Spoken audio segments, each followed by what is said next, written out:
গুরু পূজনীয় শ্রী বিদ্যুৎ রঞ্জন চক্রবর্তীর সংকলনায় শ্রী শ্রী ঠাকুর অনুকূল চন্দ্র কথিত বিবাহ প্রজনন প্রসঙ্গ বইটি থেকে পাঠ করছি।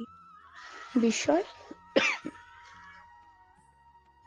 আদর্শ ও বিবাহ এই দুটো বন্ধনে ত্যাগ করতে নেই কেন? তপস্যা ও বিহিত যৌন সংস্রব এই দুটো দিয়ে হয় মানুষের বিকামিং অর্থাৎ বৃদ্ধি। তাই জাতিকে যদি বাড়তির পথে চলতে হয়, আইডিয়াল অর্থাৎ আদর্শ ও ম্যারেজ অর্থাৎ বিবাহ এই দুটো ব্র্যাকেট অর্থাৎ বন্ধনে ঠিক রাখা লাগে। এই দুটো ব্র্যাকেট